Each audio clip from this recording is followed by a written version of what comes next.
Hi there, and thank you for joining UnSCRIPted. I'm Angela Kashuba, Dean of the UNC Eshelman School of Pharmacy. We have an amazing community here at the school with a shared goal of solving the world's most pressing healthcare challenges. And I am so excited for you to hear unscripted stories of our faculty, staff, students, alums, and partners.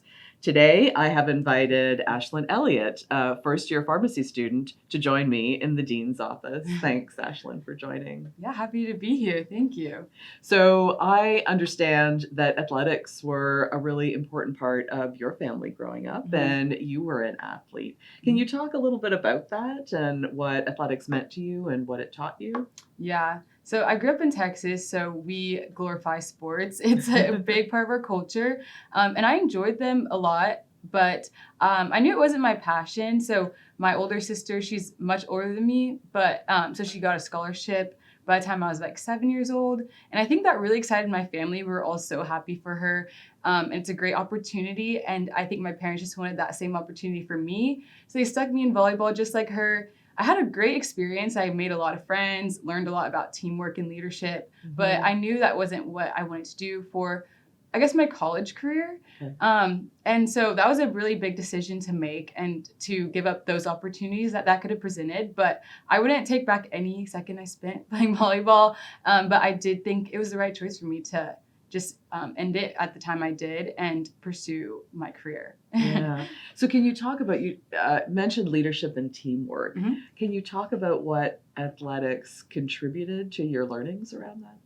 Yeah, definitely. I think, especially in a team of a bunch of girls, you kind of figure out exactly what role you play because every single person has a spot to be a leader on the team, but in a very different role. So some people are maybe more outspoken, some maybe lead by action, and everyone is a leader in their own way. I love that everyone can lead in their own way. I think that's terrific. So Ashlyn, what drew you to UNC and applying to UNC? Yeah, so when I decided that I was going to go to pharmacy school, I automatically asked the Office of Admissions if I could FaceTime or Zoom a current student and see what their interests were and what they like about the school they go to.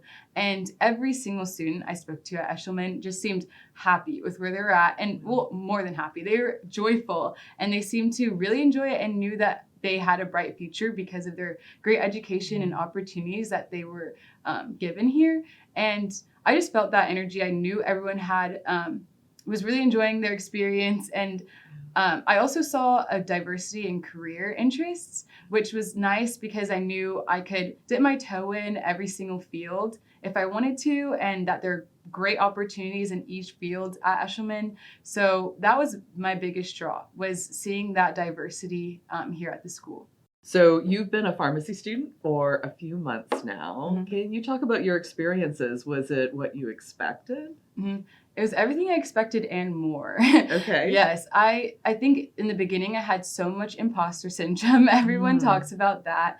But I just reminded myself that I was chosen to be here, and y'all saw something in me that said, you're ready. And I have to remind myself that every day. But, and that's honestly what motivates me, is knowing that such great leaders in our society and pharmacy fields are telling me that I'm ready to be here and I can be just like them one day.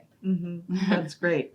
So, talk a little bit more about that. You mentioned imposter syndrome and that being pretty prevalent in your class as well. So how do you work together with your classmates to try and overcome that? Yeah, I think being very honest and open about it has helped because we realize, oh, we all feel this way. It's not just me internalizing it. And that immediately got us all over this like social hump of like feeling like, oh, does everyone feel like I feel?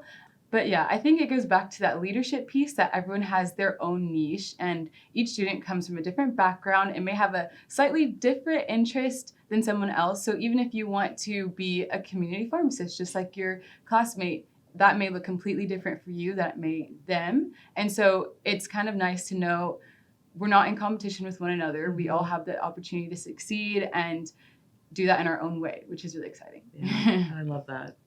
You have a Sierra Arts and Sciences Scholarship. Mhm. Can you talk about what that means to you?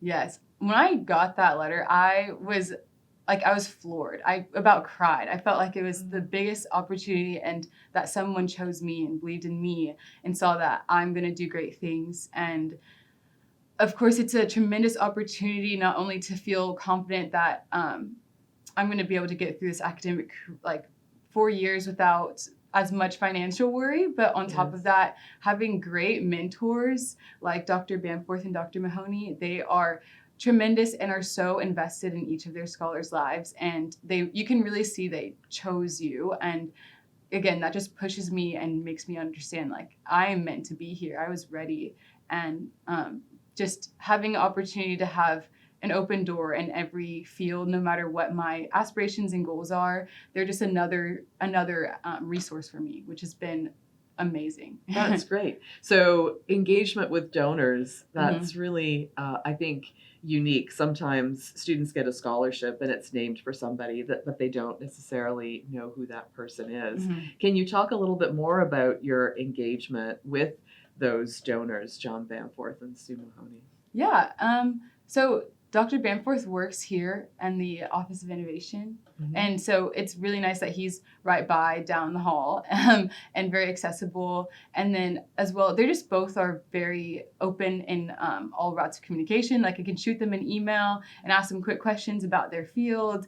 And they're always open to meeting up and discussing their just special interests that they've had in their career in the industry. So it's been really helpful, and because I personally want to pursue a career in industry, and they have made it very, very far in their career in the industry. So they're a perfect resource for me. It's just been honestly like a perfect fit. That's awesome. Are you involved in any student organizations? Yes, so I'm involved in IPHO, GEO, PDC, and CAPS. Oh my goodness. Okay, so unpack those for us. Yes. So IPHO, of course, is industry. So I have an interest in that, and it's just nice to hear about it more. I'm just kind of passively learning as I go along with that one. And then GEO, I'm going to be involved in the international case competition. I think that's really, I think that's a great experience to be able to connect and work in a team with international students or those from other countries. I think that's a very unique and awesome experience. PDC is great for just more mentorship and great connections with older students and alumni. And then CAPS is just a bit of everything. Okay. So it's really nice. And I was fortunate to get a leadership position in CAPS. I'm the Spanish RX coordinator, so that's been really fun. Oh, so talk about Spanish RX and what you're doing there. Yeah, so Spanish RX is oriented towards serving the Spanish-speaking community out here in the Triangle, which is something I have a lot of experience in. Being from Houston, there's a large Spanish-speaking population, and so I think that naturally drew me to it. And I was honestly shocked. I didn't realize how big of a community it is up here. So I was really happy that I was going to be able to continue that and also improve my Spanish-speaking skills, hopefully. But yeah, it's also just a great opportunity to serve the community in a way that's just genuine to me. So I was very happy to get that position. You mentioned Geo and some of the global interests that you have. Have you traveled globally before? Yes, I have. For a moment, my father lived in Manchester, so that was fun. Yeah, I traveled to visit him, and whenever you're in Europe, you can just hop on over to any other country. Yes. So we spent like a couple days in France, and then I've been to Canada, actually. Oh, yes, I went to Vancouver, and honestly, that was probably my favorite place I've ever been in the world because it had the mountains, it had the water, and it also had the city feel. I think that was just great to have all that in one place. And it's beautiful there. It's very different than Texas, but I could really appreciate it. So that was nice. And I'm also just a road trip from Mexico. So I've been to Mexico as well. Yeah, right. Well, that's great. I understand that you can't turn down a road trip. So can you talk about your love of road tripping, where your favorite place is, maybe the longest road trip you've been on as well? My family once, we took a road trip to DC. And it was a 24-hour drive from Houston, and we had no stops. It was just all one day. Yeah, so that's was like, I was about 10, 11 years old, but you know, it was a really fun experience. All my siblings, we were all stuffed in a car, and I don't know, I just really enjoyed it. And ever since COVID hit, and we were all stuck in our homes, I think having any little way, an excuse to escape was really nice. And one time my friends and I, we were doing online classes and we had nothing to do. And my friend on a Saturday was like, hey, let's just go to Colorado. We could do our classes in the mountains somewhere. And I was like, sure. And the next day we left and went and completed our next week of the semester in Colorado.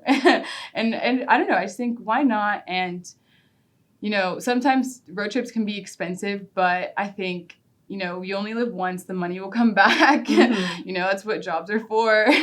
And you can only experience, you know, a new place once. So what else do you like to do for fun or to relax? Yes, I'm passionate about exercise and working out because I think it's honestly invigorating to see progress and see, whoa, I lifted 10 pounds heavier than I did last week, or that I was in a yoga position that I never could have imagined I could have made.